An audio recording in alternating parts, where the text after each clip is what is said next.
I found that nothing in life is worthwhile unless you take risks. Nothing. Nelson Mandela said, "There is no passion to be found playing small and settling for a life that's less than the one you're capable of living." Now, I'm sure in your experiences in school and applying to college and picking your major and deciding what you want to do with life, I'm sure people have told you to make sure you have something to fall back on.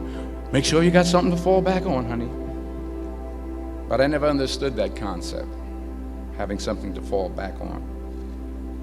If I'm going to fall, I don't want to fall back on anything except my faith. I want to fall forward. I figure at least this way I'll see what I'm going to hit. Fall forward.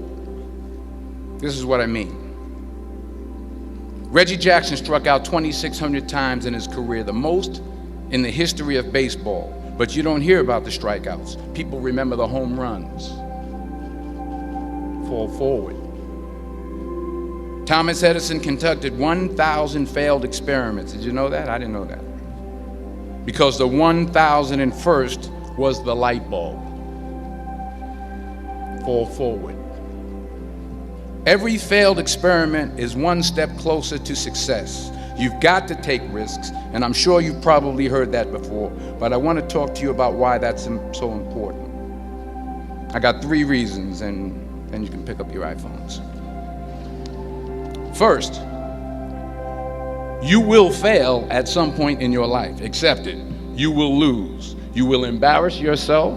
You will suck at something. There's no doubt about it. And I know that's probably not a traditional message for a graduation ceremony, but hey, I'm telling you, embrace it, because it's inevitable. And I should know. In the acting business, you fail all the time. Early on in my career, I auditioned for a part in a Broadway musical. Perfect role for me, I thought, except for the fact that I can't sing. So I'm in the wings, I'm about to go on stage, but the guy in front of me, he's singing like Pavarotti. He's just, and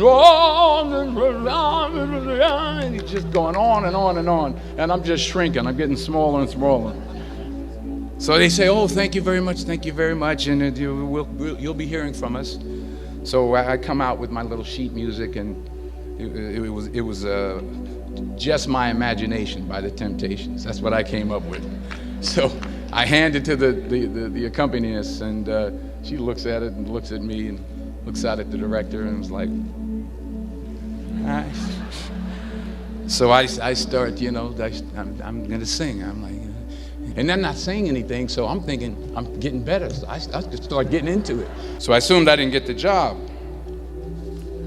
But the next part of the audition, he called me back. The next part of the audition is the acting part of the audition. So I'm like, hey, okay, maybe I can't sing, but I know I can act. So they pair me with this guy, and again, I didn't know about musical theater.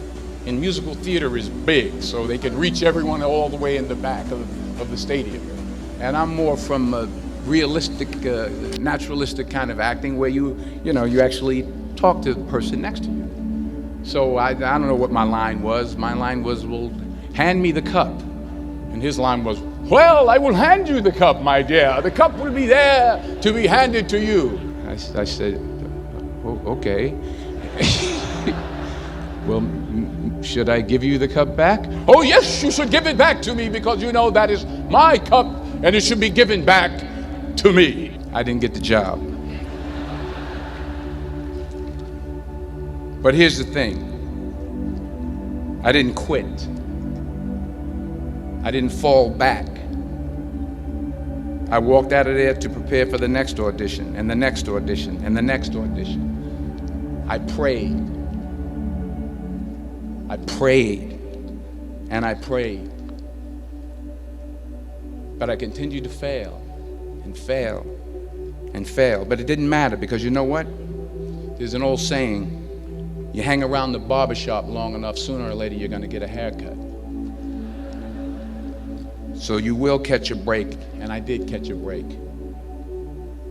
Last year, I did a play called Fences on Broadway.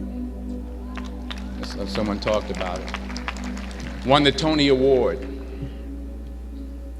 And I didn't have to sing, by the way. But here's the kicker. It was at the Court Theater. It was at the same theater that I failed that first audition 30 years prior. The point is, and I'll pick up the pace, the point is every graduate here today has the training and the talent to succeed.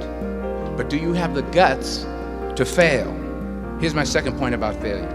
If you don't fail, you're not even trying. I'll say it again. If you don't fail, you're not even trying. My wife told me this great expression. To get something you never had, you have to do something you never did. Les Brown's a motivational speaker. He made an analogy about this. He says, imagine you're on your deathbed, and standing around your deathbed are the ghosts representing your unfulfilled potential. The ghost of the ideas you never acted on. The ghost of the talents you didn't use. And they're standing around your bed, angry, disappointed, and upset. They say, we came to you because you could have brought us to life, they say. And now we have to go to the grave together. So I ask you today, how many ghosts are going to be around your bed when your time comes? You've invested a lot in your education, and people have invested in you. And let me tell you, the world needs your talents. Man, does it ever. I just got back from Africa like 2 days ago, so if I'm rambling on, it's because I'm jet lagged. I just got back from South Africa. It's a beautiful country, but there are places there with terrible poverty that need help. And Africa is just the tip of the iceberg. The Middle East needs your help. Japan needs your help. Alabama needs your help. Tennessee needs your help. Louisiana needs your help. Philadelphia needs your help. The world needs a lot, and we need it from you. We really do. We need it from you young people. I mean, I'm not speaking for the rest of us up here, but I know I'm getting a little grayer. We need it from you, the young people, because remember this. So you got to get out there. You got to give it everything you got, whether it's your time, your talent, your prayers, or your treasures. Because remember this, you will never see a U-Haul behind a hearse. I'll say it again. You will never see a U-Haul behind a hearse. You can't take it with you. The Egyptians tried it, and all they got was robbed. So the question is, what are you going to do with what you have? I'm not talking about how much you have. Some of you are business majors. Some of you are theologians, nurses, sociologists. Some of you have money. Some of you have patience. Some of you have kindness. Some of you have love. Some of you have the gift of long suffering. Whatever it is, whatever your gift is, what are you going to do with what you have? All right, now here's my last point about failure. Sometimes it's the best way to figure out where you're going. Your life will never be a straight path. I began at Fordham University as a pre-med student. I took a course called cardiac morphogenesis. I still can't say it. Cardiac morphogenesis. I couldn't read it. I couldn't say it. I sure couldn't pass it. So then I decided to go into pre-law, then journalism. And with no academic focus, my grades took off in their own direction. I was a 1.8 GPA one semester, and the university very politely suggested that it might be better to take some time off. I was 20 years old. I was at my lowest point. And then one day, and I remember the exact day, March 27th, 1975, I was helping my mother in her beauty shop. My mother owned a beauty shop up in Mount Vernon. And there was this older woman who was considered one of the elders in the town. And I didn't know her personally, but I was looking in the mirror, and every time I looked at the mirror, I could see her behind me, and she was staring at me. She just kept looking at me. Every time I looked at her, she kept giving me these strange looks. So she finally took the dryer off her head and she said something I'll never forget. First of all, she said, "Somebody give me a piece of paper. Give me a piece of paper." She said, "Young boy, I have a prophecy, a spiritual prophecy." She said, "You are going to travel the world and speak to millions of people." Now, mind you, I'm 20 years old. I'm flunked out of school. In fact, like a wise ass, I'm thinking to myself, maybe she's got something in that crystal ball about me getting back into school next fall. But maybe she was onto something, because later that summer, while working as a counselor at a YMCA camp in Connecticut, we put on a talent show for the campers. And after the show, another counselor came up to me and asked, "Have you ever thought about acting? You're good at that." So when I got back to Fordham that fall, I got in and I changed my major once again for the last time. And in the years that followed, just as that woman prophesied, I have traveled the world and I have spoken to millions of people through my movies.